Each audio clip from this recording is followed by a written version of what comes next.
Ciao a tutti, è un grande piacere di essere qui un'altra volta. Io sono Fabiana Cerato e oggi in questa trasmissione, questa live, io rappresento la istituzione Reaprendenzia, che è un'istituzione senza scopo di lucro che si occupa dello sviluppo delle idee associate allo studio della coscienza in tutto il pianeta. E Reaprendenzia c'è questo progetto che si chiama Consciousness in Evolution, che è proprio per fare delle trasmissioni in diritto, no? Per fare delle live. E per maggiore informazione su questo che parleremo adesso, voi potete iscrivervi al canale della Reaprendenzia. E oggi qui parleremo della coscienzialità e lucidità multidimensionale. E per parlare di questo tema così importante, io chiamo il mio caro collega Leonardo Palma. Ciao ciao, buonasera a tutti. Grazie di essere qui, Leonardo, buonasera, è un piacere Piacere. averti qui per parlare veramente su un'area talmente importante. E adesso io voglio parlare un po' di Leonardo Palma, no? Chi è? Comunque, lui è laureato in giurisprudenza, lui è studente di scienza politica, post laureato in diritto pubblico, mestre in diritto con MBA in Value Investing, imprenditore della educazione, volontario della coscienciologia dal 2015, ricercatore del Collegio della Parapoliticologia dal 2017 e attualmente è volontario della AISEC e anche organizzatore del Caffè Coscienciologico in italiano. Mi presento anche, io sono Fabiana Cerato, architetto imprenditrice, specialista in psicologia positiva, interpreti, scrittrice, coscienciologa e madre di 2 figli. Starò qui anche per parlare insieme a lui e per fare il hostess. Comunque Leonardo, un piacere di averti qui con noi.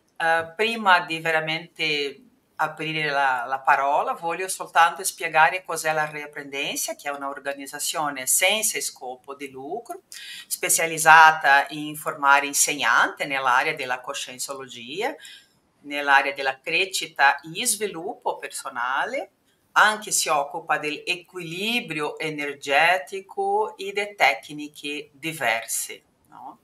Importante anche dire che tutto ciò che parliamo qui vogliamo mettere nella pratica, no? E offre il principio della incredulità. Cosa significa? Non credere a niente, nemmeno a quello che ascolti in questa live. Sperimenti, abbia le tue proprie esperienze.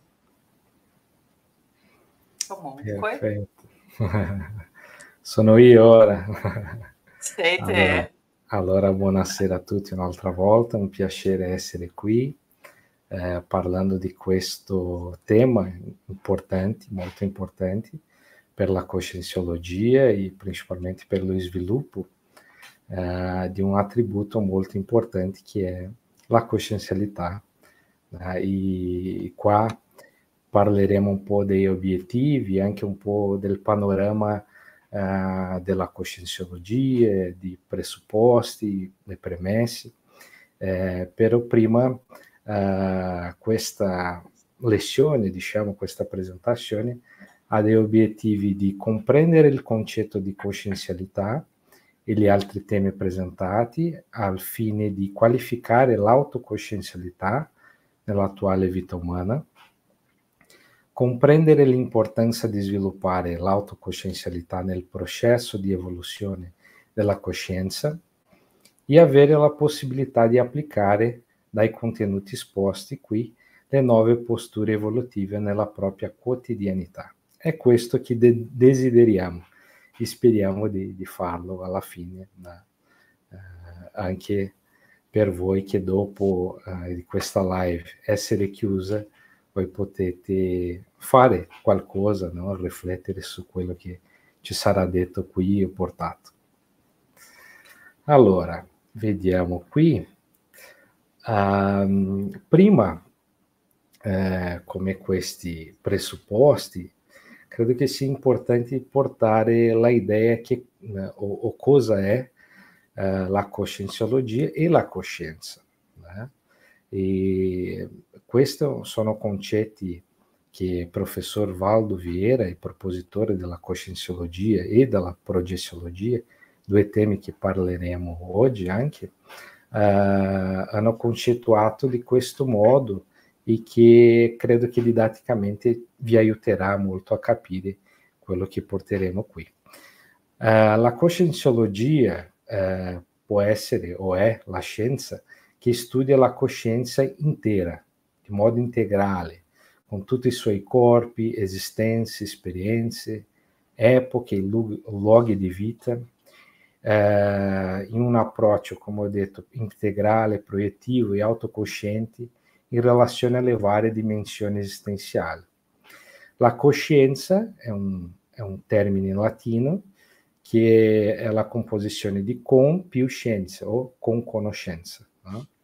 E la coscienza siamo tu, io, noi qui, no? Noti anche come l'individualità, l'anima, l'espirito, self, ego, un principio intelligente in costante evoluzione che utilizza veicoli specifici per poter manifestarsi in diverse dimensioni, attraverso l'autocoscienza e la razionalità con cui elabora idee, azioni. No? E qua noi facciamo distinzione, una distinzione importante a livello di classifica delle coscienze e di suo stato di manifestazione prevalenti. Allora, noi facciamo sempre questa distinzione di Coshin, che sarebbe la coscienza intrafisica, noi qui, che prevalentemente siamo in questa dimensione fisica, e la Cosciex, che è la coscienza extrafisica, che sta già in un altro momento della vita, dopo la disattivazione del soma, della desoma. No? E qua in questa foto, è solo per avere una idea didattica di quello che vogliamo parlare, qua noi abbiamo sia una Coshin, che è quella donna seduta in quella sedia, e due Cosciex, due coscienze extrafisiche. Uno davanti, un uomo davanti a lei, e anche una donna, o della fisiologia, della parafisiologia, come una donna lì indietro. E questa, solo per voi avere una idea, questo è un compito, una tecnica della coscienciologia che si chiama CNPR, è il compito energetico personale, è una tecnica assistenziale molto diffusa delle persone che partecipano della comunità coscienciologica, e dopo parleremo un po' di più del CNPRista, che sarebbe la persona, il praticante della CNPR. Alcune delle premesse, come avevo detto, noi faremo un panorama di cos'è la coscienciologia, la coscienza, queste dimensioni che noi parleremo oggi, però è molto importante parlare del paradigma, la teoria leader che dà base o aiuta, o dà possibilità della coscienciologia esistere come una scienza in questo modo più ampio, non convenzionale.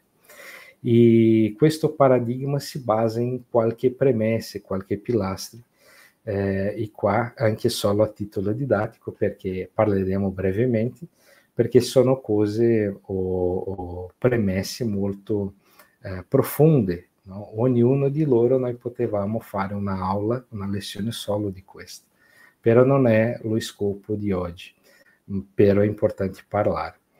L'olosomatica è una delle più importanti premesse, no? Delle prime, che sarebbe in rispetto alla coscienza e i suoi veicoli di manifestazione. In questa foto abbiamo il corpo fisico di un uomo, dopo il corpo energetico del chakras, che vitalizza il corpo fisico, e l'altro psicosoma, il corpo che dopo noi, quando abbiamo la disattivazione di questo corpo biologico, grandi parti delle persone riescono a manifestarsi in questo modo di psicosoma, no? Sarebbe lo spirito, questo senso generale, e dopo quel focus, quella luce lì, sarebbe un mental soma, né? O corpo più sviluppato della coscienza, più libera, in questo senso. Poi abbiamo la bioenergetica, che sarebbe la coscienza e dell'energia, ossia noi facciamo distinzione a livello didattico anche di due tipi, prevalentemente quella di energia coscienziale, che lì noi abbiamo un uomo lavorando con le sue energie, ossia l'energia della coscienza, e anche le energie immanenti, quelle energie propria della natura, del cosmos, né? Abbiamo vari tipi di energie. In questa foto noi abbiamo almeno due tipi, no? Quella idroenergia dell'acqua e anche quella a fitoenergie delle erbe, delle alberi, però abbiamo tanti altri tipi, come la geoenergia, cosmoenergia, aeroenergia. Un altro punto importante è la multidimensionalità, ossia la coscienza in ambito fisico, intrafisico e extrafisico, e lì noi abbiamo una foto di una persona proiettata, che dopo noi parleremo di questa parte pratica anche, che è molto importante per lo sviluppo della coscienzialità, dell'autocoscienzialità o consapevolezza multidimensionale, parlando o avendo una interlocuzione lì con una Coscex, una Coshin in quel momento come Coscex, perché fuori del corpo, ma non ancora disattivato il corpo, si manifestando nella dimensione extrafisica e avendo un rapporto con un'altra coscienza, in un altro livello, un altro momento.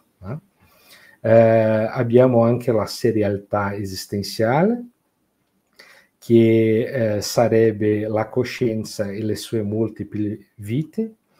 Nella conscienciologia noi abbiamo l'idea che la coscienza non è un prodotto di appena una vita, no? Di un caso dell'accaso, ma sì un andare e ritornare, né? Avere una vita intrafisica, dopo tornare all'estrafisico e dopo ritornare tante volte quanto sono necessarie per lo sviluppo della coscienza e della coscienzialità più grandi, no? E possiamo avere vari tipi di corpi, essendo uomo o donna, dipendendo del momento evolutivo, e questo sarebbe la serialità esistenziale.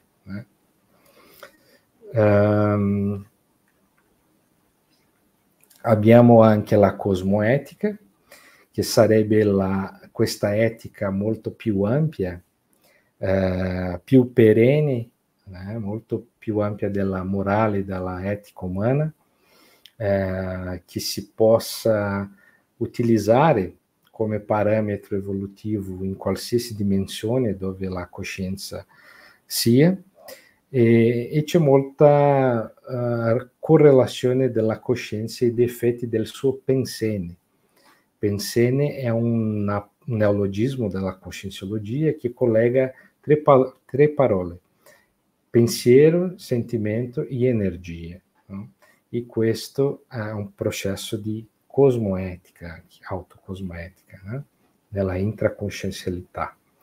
Abbiamo anche l'universalismo, che è molto importante, ossia la coscienza, il suo micro-universo coscienziale, e anche la relazione con l'esterno, a livello, per esempio, di un anti o non sectarismo, no? La relazione con gli altri, con diverse etnie, diversi popoli, persone che pensano diversamente o coscienze che si manifestano di un modo diverso. Qual è il livello di questo universalismo, di questo apertismo coscienziale che la coscienza ha o non ha, o dove si trova in questo senso, né? Una delle premesse più importanti è l'autoricerca e l'autoesperimentazione, che è la coscienza e la teática, che è un altro neologismo, che collega la teoria più la pratica, né? E nella conscienciologia noi abbiamo, è la scienza che studia la coscienza, no? L'oggetto più complesso, diciamo, che abbiamo nel cosmo, e qua c'è una condizione che è una premessa della coscienciologia, che la propria coscienza è il ricercatore, è l'oggetto della ricerca e è anche il laboratorio della coscienza, è il prodotto di tutto quello. E qua in questa foto abbiamo la persona guardando allo specchio, ossia guardando dentro verso se stessa, né? E anche un'altra di una sperimentazione della proiezione lucida, né? Di una tecnica proiettiva, e la persona avendo la sua esperienza personale a questo livello.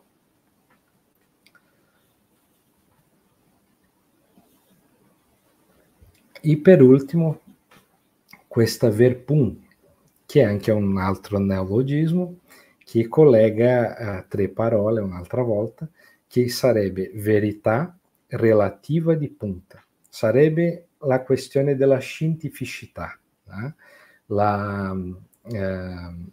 e che c'è molto collegamento con questo principio dell'incredulità che noi abbiamo parlato all'inizio. Ela basa o dà la idea della autoricerca, no? di questa autosperimentazione, però c'è molto collegamento con la procedura, il fare scientifico coscienziale in questo senso, né? E noi parliamo di verità relativa di punta, né? E questo è un presupposto anche scientifico, non solo della conscienciologia, ma più forte nella conscienciologia, però noi qua non si basiamo in una verità assoluta.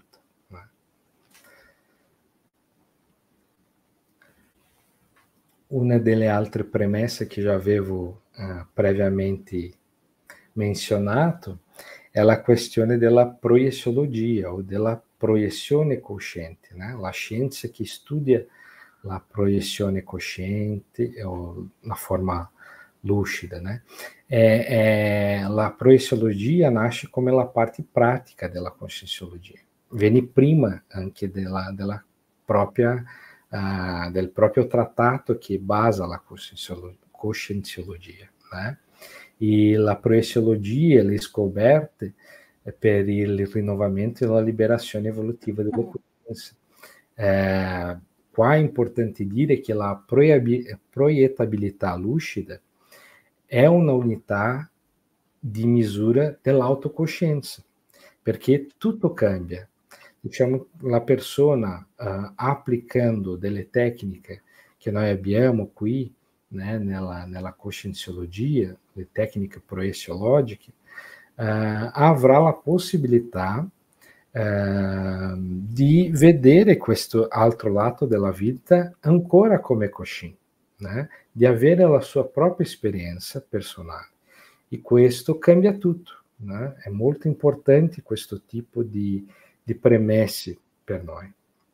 E qua, a partire di qua, la persona inizia, diciamo, della proiezione, avere una serie di riflessioni o riciclaggio nelle sue idee, nelle sue premesse della vita intracoscienziale o intrafisica, né? E questo è molto importante.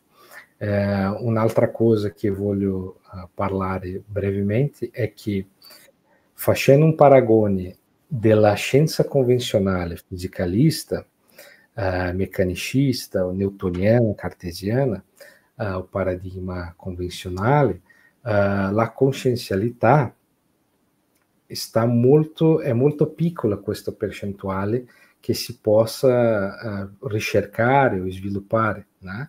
La proporzione è di 1% di consciencialità e 99% di materialità. Nella conscienciologia è al contrario, eh? 1%, un po' meno di 1% di materialità e 99% di consciencialità. Per questo noi stiamo portando questo tema oggi, perché è molto importante.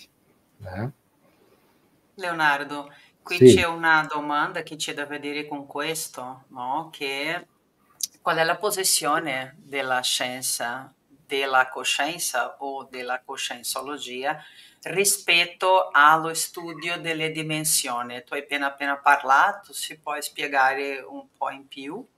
Sarebbe interessante.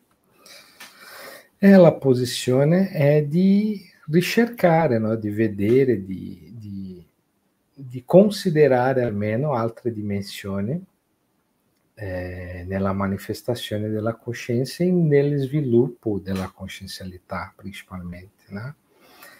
Non lo so se è più o meno questo lo scopo di questa domanda, ma la posizione è scientifica, né? Di ricercare, di vedere, di studiare, di investigare, sarebbe questo, no?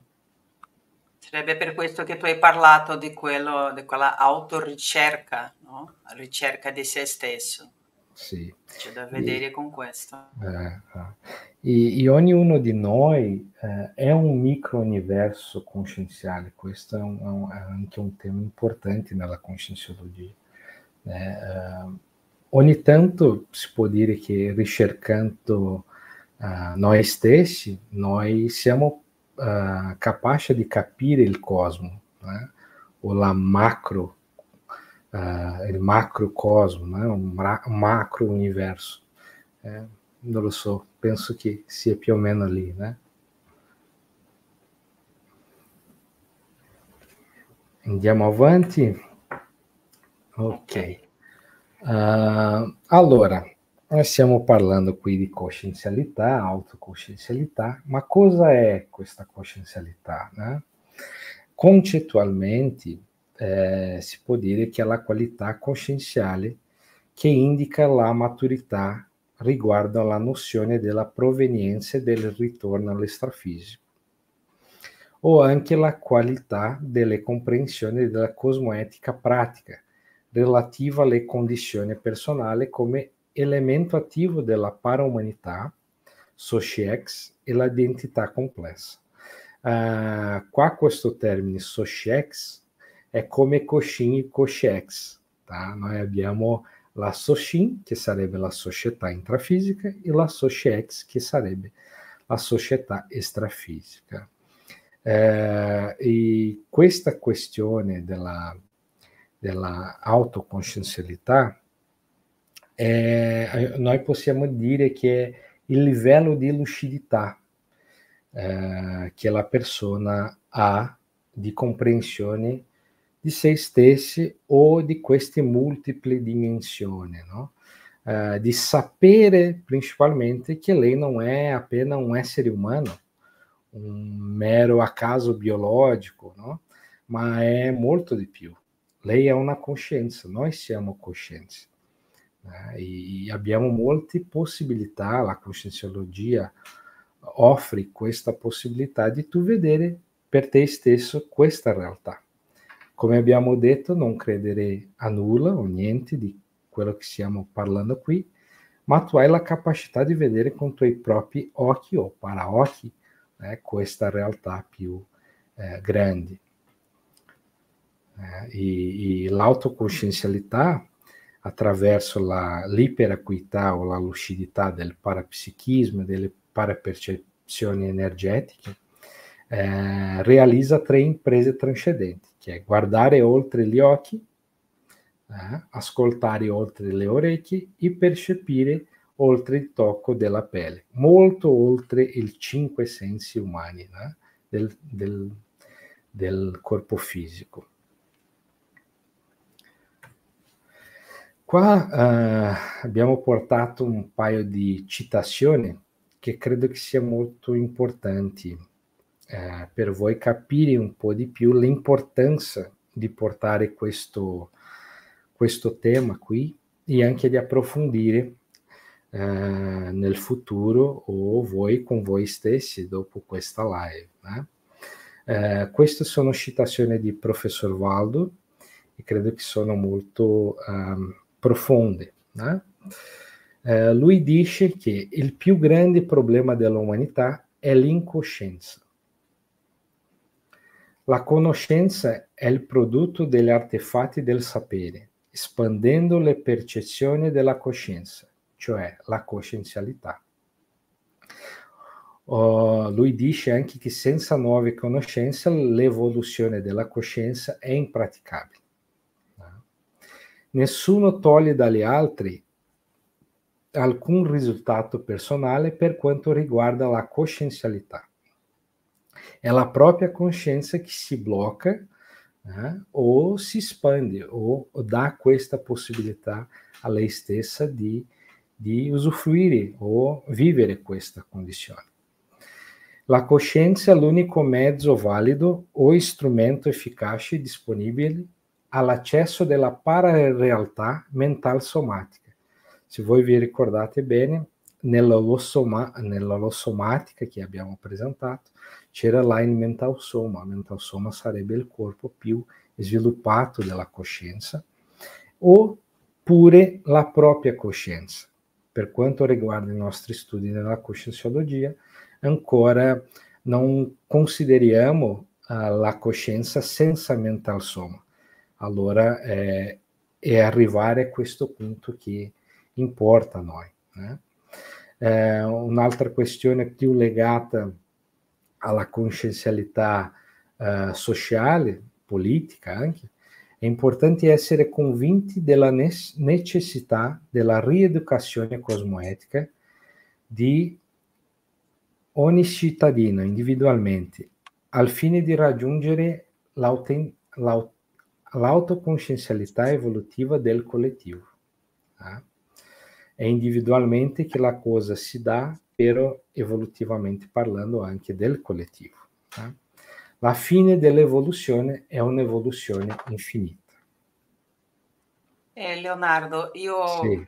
vorrei fare delle domande, abbiamo ancora altre 2 domande qui, ma prima voglio chiederti, mi è piaciuto veramente il primo, no? Il più grande problema dell'umanità è l'incoscienza. Per dire, sia noi non abbiamo, sarebbe la ignoranza della propria ignoranza. Non so se si può dire così, ma tu parli veramente del contrario di questo, no? Tu parli di sviluppare la coscienza. E si può dire, o tu, non so se sei d'accordo, quando si parla di incoscienza si può parlare di guardare o vedere tutto ciò nell'ambito materiale, senza considerare gli effetti multidimensionali. Non so se sei d'accordo con questo e si può espandere anche un po'. Sì, l'incoscienza, grandi parti della nostra incoscienza come Coshin parte di questo presupposto, che è una grande malattia vedere solo o considerare solo questa parte della vita, della coscienza, come la dimensione intrafisica. E non solo l'autopercezione riguarda la incoscienza. Secondo me tutto l'ambiente, noi parleremo un po' più avanti del Zeitgeist, per esempio, l'ambiente fa molto questo effetto anche, dove la persona è nata, l'istituzione che noi vedremo anche più avanti, tutto questo influisce direttamente in questa assenza di coscienzialità collettiva e questa è una grande malattia, perché anche, per esempio, probabilmente grande parte di noi qui, per quello che tu hai presentato all'inizio, sia io o tu, noi siamo venuti dalla scienza, diciamo, della formazione normale, né? Abbiamo fatto l'università, tutto questo in un spettro molto chiuso, o diciamo parziale, della realtà. E, per esempio, io sono laureato lì in giurisprudenza. Se io già avessi l'idea che c'è molta cosa più avanti su questo punto, né? Nella Conscienciologia noi abbiamo il paradiritto, né? A paragiurisprudenza, a propria cosmoetica, basando tutte queste conoscenze dentro di un paradigma diverso, quanto la nostra coscienza, intracoscienza e coscienza sociale, per esempio, noi già potevamo essere molto più avanti in vari livelli. E questo è sempre un problema della incoscienzialità. Né? Perfetto, grazie. E poi c'è anche una domanda che parla della proieziologia. Faccio vedere qui chi ha iniziato la proieziologia come scienza.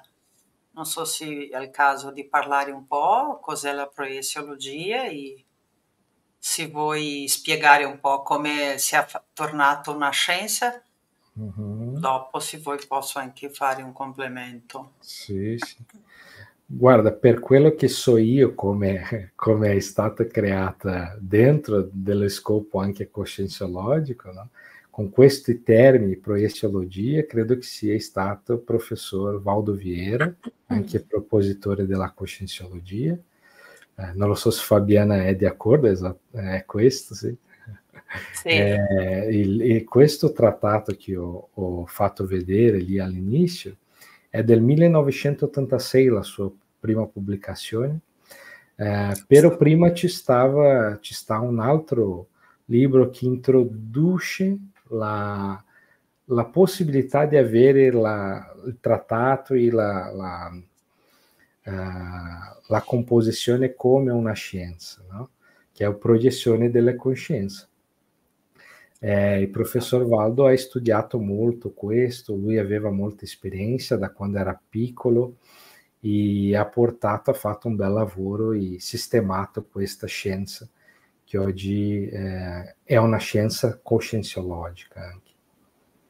Perfetto, sì, è vero, è proprio questo, diciamo, questa importante informazione, no? Tu parlava della natura essenziale dell'essere umano, no? Uscire dal corpo con lucidità.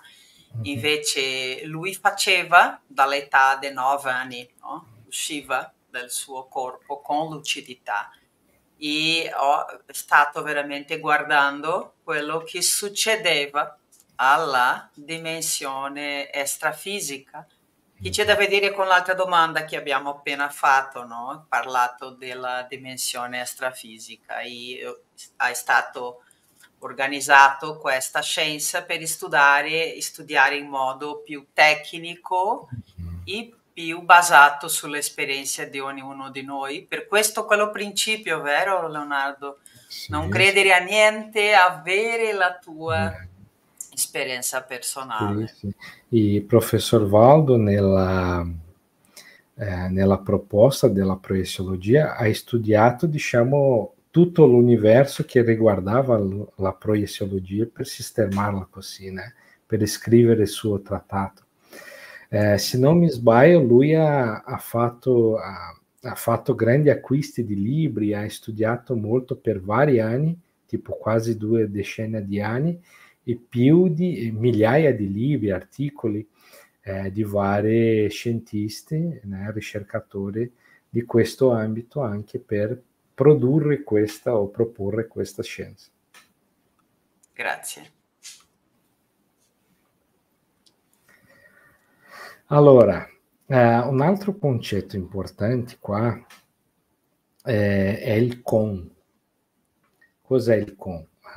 È l'ipotetica unità di lucidità della Cochin, proposta dalla Conscienciologia, destinata a misurare il grado di iperacuità personale o livello di coscienza, questa coscienzialità, né? In un dato momento evolutivo. Questo noi parleremo nel prossimo slide della scala evolutiva delle coscienze, perché è importante fare un paragone per voi capire cosa sarebbe nella pratica il o questo concetto di lucidità, di iperacuità che noi stiamo parlando qui. Come noi abbiamo parlato un po' prima, noi abbiamo queste serialità esistenziali dove siamo in un momento nell'intrafisico, un altro nell'estrafisico e così andiamo avanti e indietro, né? Speriamo sempre avanti, ma sempre queste condizioni fino a che non dobbiamo più rinascere in un pianeta, una condizione intrafisica come la nostra. E questa unità di riguarda molto a quello che la coscienza riesce a manifestare in rispetto a tutto quello che lei già ha prodotto, ha studiato, ha vissuto, perché ognuno di noi nasce sapendo qualcosa, né? Noi abbiamo oggi la possibilità di vedere video di bambini piccolissimi, né? Veri prodigi in varie modalità, sia della scienza, dell'arte, e che con pochissimo periodo di vita intrafisica già manifestano una serie di cose che sono nate con loro, né? E questo è molto importante. Questo riguarda questa idea di lucidità, di recupero di questa unità di coscienzialità, né? Una cosa che abbiamo molto seria e tutti noi soffriamo nella media è una perdita e mantenimento di questa perdita dei cons. Diciamo che nell'estrafisico noi siamo nel massimo del nostro potenziale come coscienza. Diciamo che abbiamo questa possibilità perché recuperiamo tutto quello che ci sta nella holomemoria, nel paracervello, che sono altri concetti importanti. Però quando dobbiamo rinascere abbiamo questo problema, né? Di restringere la coscienza a un feto, a una condizione veramente precaria a livello coscienziale, né? E è molto importante noi provare al massimo, con maturità, recuperare questi perché molti di noi abbiamo cosa da vivere qua, una missione di vita, né? Una programmazione esistenziale. Abbiamo fatto anche qualcosa, abbiamo dei compromessi in questo periodo che noi eravamo come Cochex e noi dobbiamo effettivare quello qui. Però con questa perdita, e se noi manteniamo questo stato di incoscienza fino a un certo punto, è molto complicato di essere completista esistenziale, per esempio, o fare un buon uso delle nostre competenze, o anche avere l'idea delle qualità che abbiamo, né? Então, importa molto recuperare o avere della possibilità di fare un recupero di questi né, per esempio. E una frase che avevo anche parlato leggermente prima è Zeitgeist, ovvero la mentalità del tempo di una epoca, influenza potentemente la recuperazione dei tutto quello che stavo dicendo, l'ambiente, la famiglia, tutto questo influisce positivo o negativamente anche nella recuperazione di queste unità di lucidità.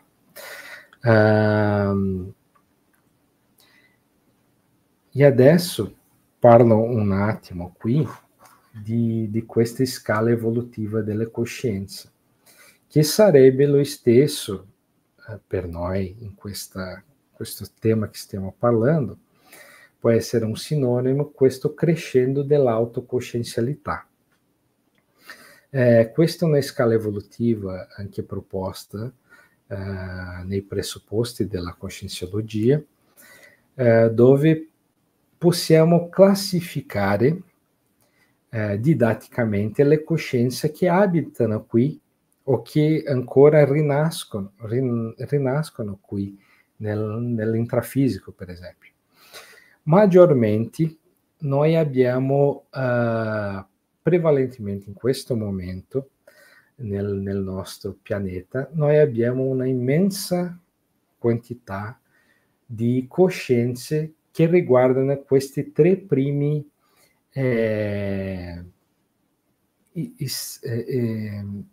punti della scala evolutiva, che sarebbe la cons trasmigrata, che è la coscienza riurbanizzata trasmigrata,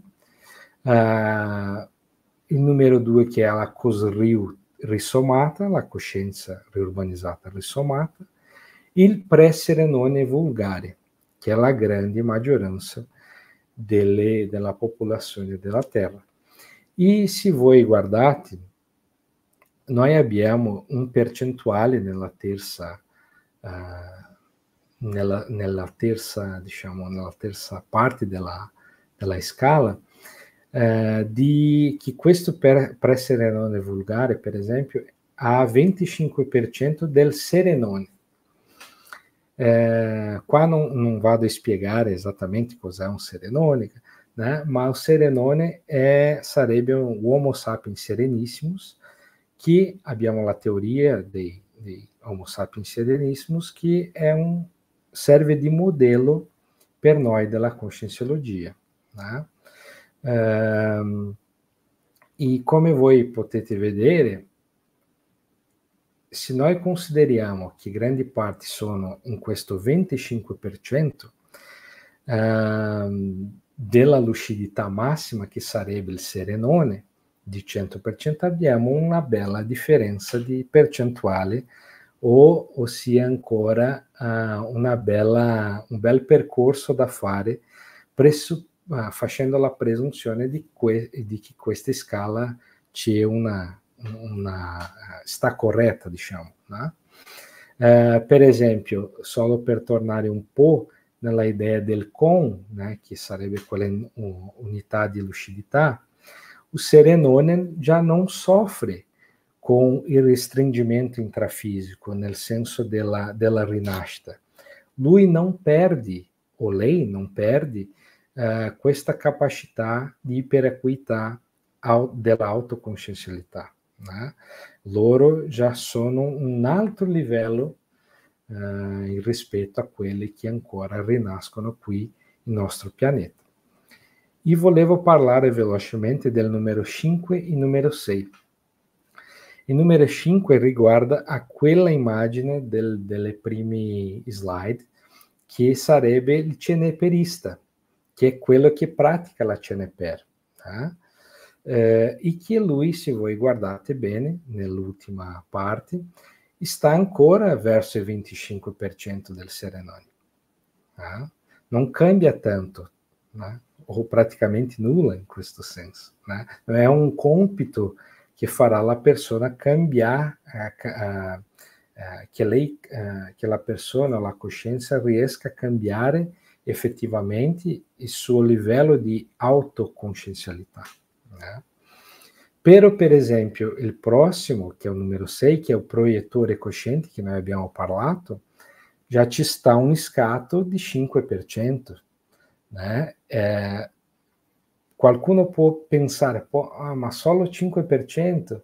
Sì, ma pensate anche che, per esempio, per noi arrivare come umanità media al 25% sono passati millenni per noi arrivare a questa condizione. Il 5% è molta cosa se noi consideriamo questa una facoltà o una possibilità di essere sviluppata in questa vita. Anche il numero 9, per esempio, il professor Valdo diceva che il disperto, che sarebbe il disassediato permanente totale, è una possibilità di arrivare in una vita umana, che sarebbe già il 50% del serenone. Solo per voi pensare un po'. va bene?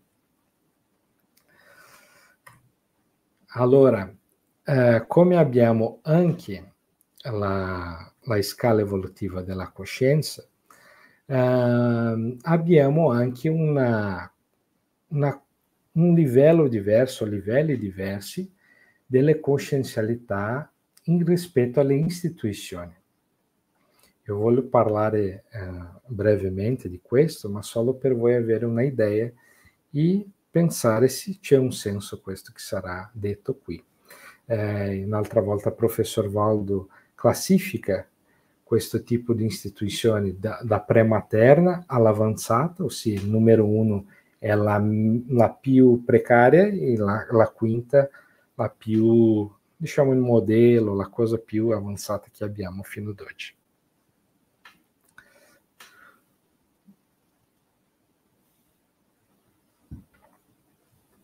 Allora, lui definisce l'istituzione come prematerna, ancora prima della maternità, né?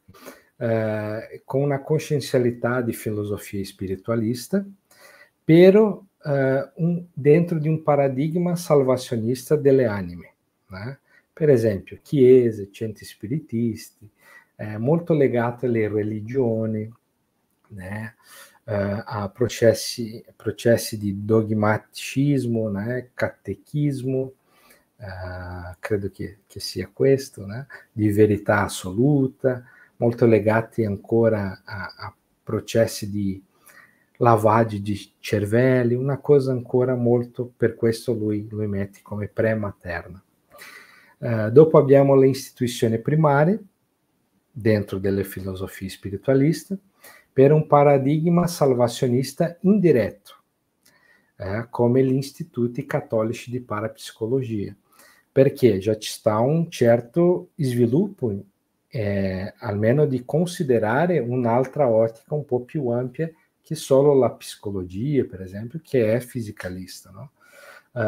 Però ancora dentro di un segmento sectario, dogmatico, né? Dentro di presupposti, dentro di una di credenza, di verità assoluta. Né? Poi abbiamo le istituzioni intermediarie di filosofia spiritualista, né? Un esempio, centro della coscienza continua, ma io credo che qua anche possiamo aprire un po', quando pensate nelle istituzioni più olistiche, più spiritualiste in questo senso, non religioso ma non scientifica, ancora lì.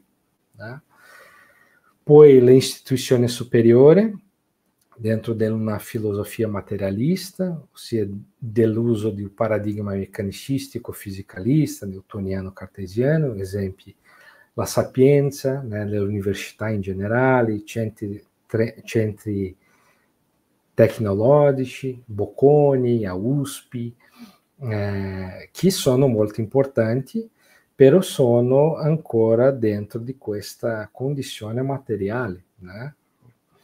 E dopo lui porta l'istituzione che lui considera avanzata, di filosofia coscienziocentrica, dentro del neoparadigma coscienziale. Per esempio, l'IPC, che è l'Istituto Internazionale di Proieziologia e Coscienciologia, a propria reaprendenza e altri, né, le istituzioni coscienciologiche. E Leonardo, io penso che è importante, no? Importantissimo quello che tu spieghi, anzi dal punto di vista di lucidità. Qui non è una classificazione per dire questo è migliore, questo è peggiore, assolutamente non c'è niente da vedere, no?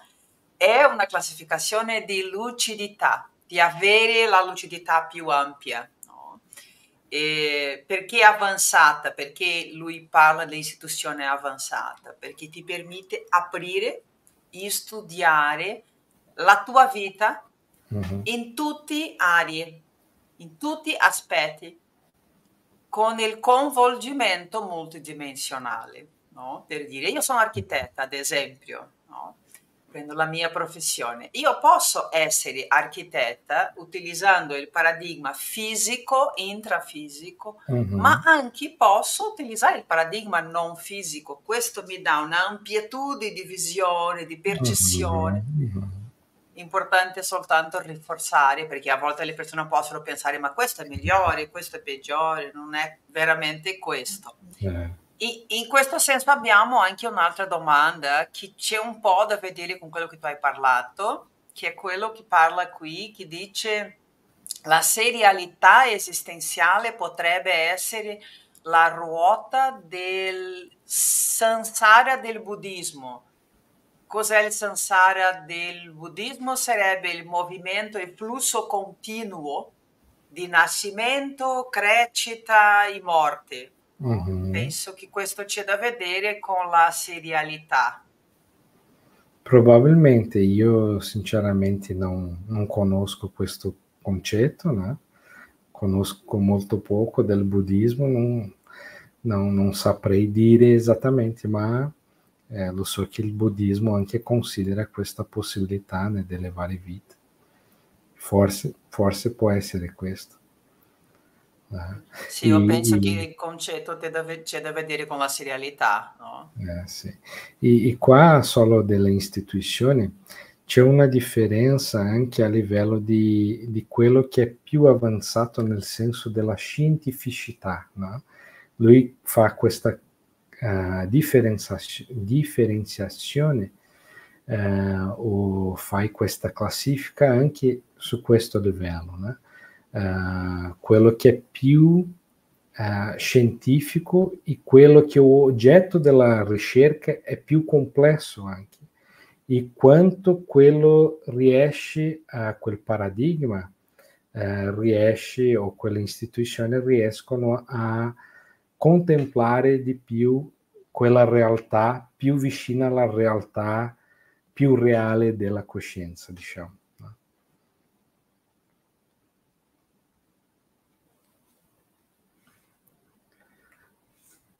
Allora, qua noi entriamo un po' nella profilassia delle anticonscenzialità. E secondo me vale la pena, qua noi entriamo un po' più a livello di voi che state guardando qua, e questa è la nostra idea di lasciare qualcosa a voi anche a livello di tecniche, di possibilità, o di parlare qualcosa che voi potete applicare, no? E le profilassie delle anticonsciencialità, noi possiamo, qua ho portato 5 tipi che consideriamo più importanti, no? Dei condizionamenti, del lavaggio del cervello, de pregiudiziazione, de repressione e desacralizzazione. Se noi colleghiamo ognuno di questo all'anticonscenzialità, né, noi dobbiamo pensare quale sarebbe l'idea di avere la coscienzialità o più grandi possibilità di svilupparla dentro di ognuno di questi item qua, né? E per i decondizionamenti o fare un altro tipo di condizionamento più no, non dico meglio, né, per questo quanto riguarda l'autoconscienzialità, mantenere per esempio la mente aperta, un senso di interdipendenza, questionare tutto, no? Autoscientificità, autocritica, utilizzare le sue qualità, né?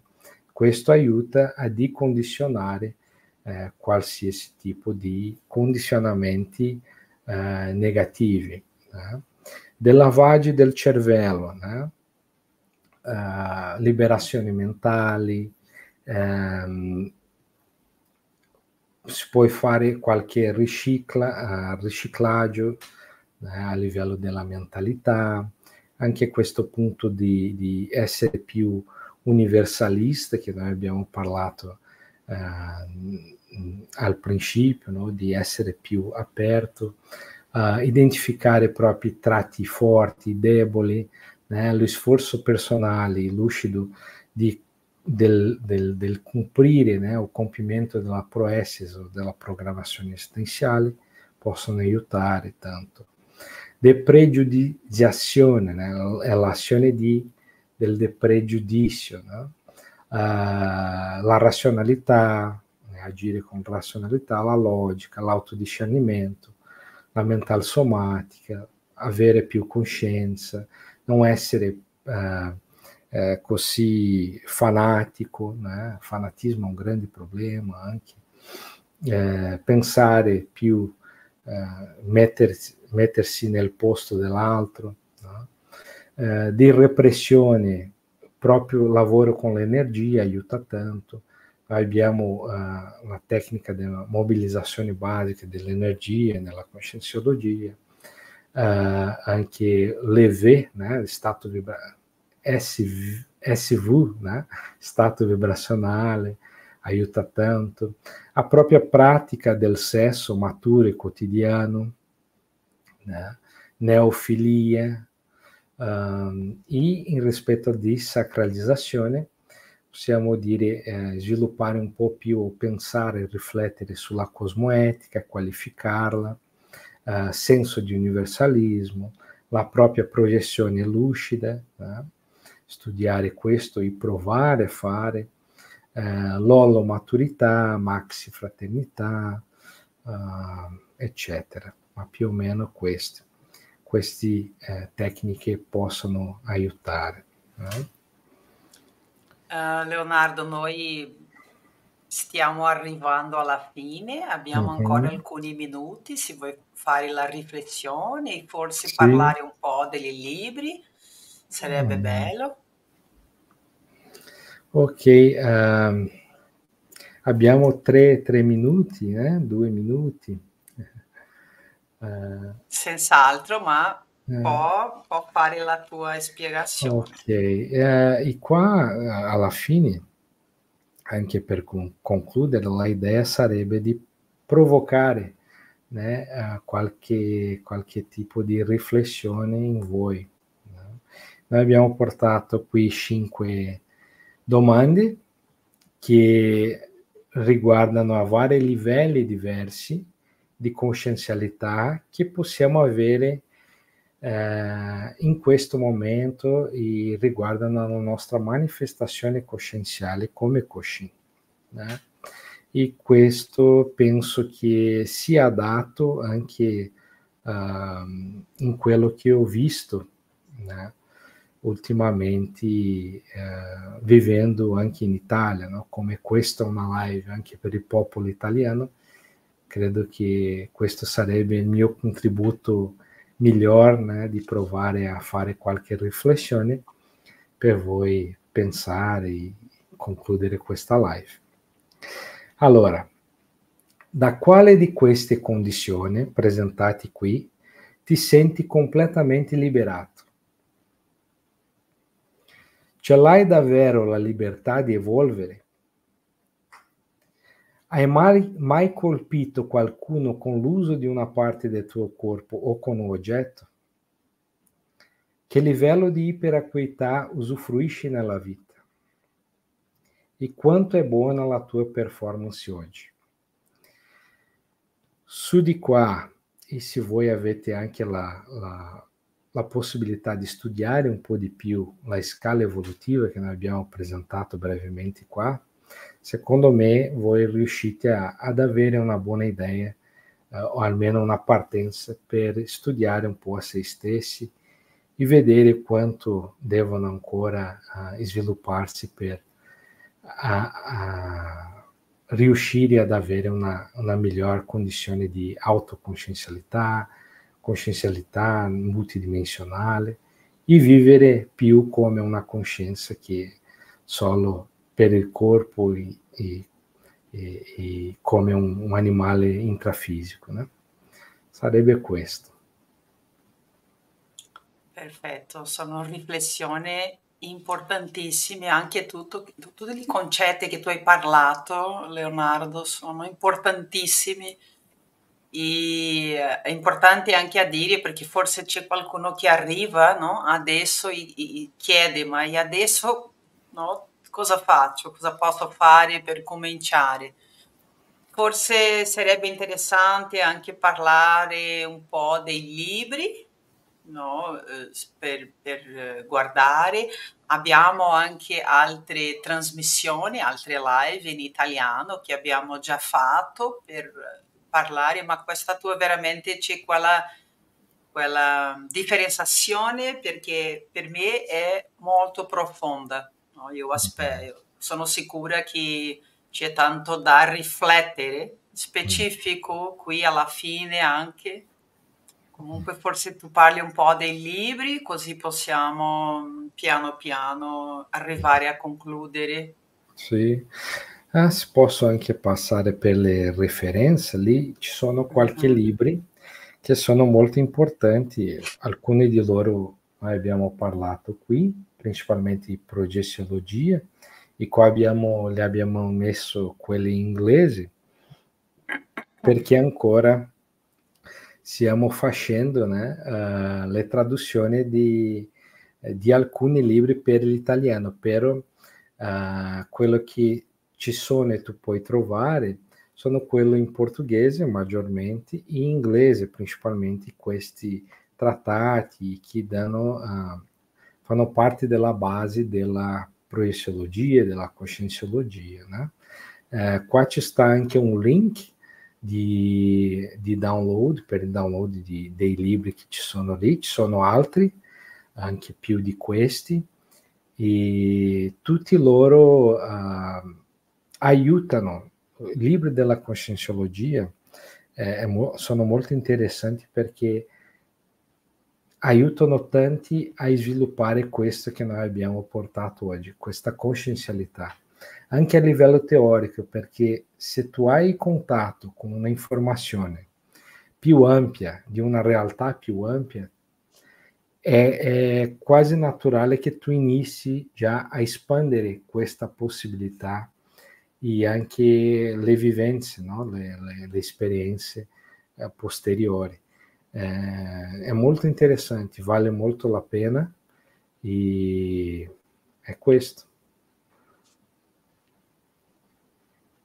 Grazie mille, veramente Leonardo, Prego. e ti ringrazio e aspettiamo di vederci qui un'altra volta.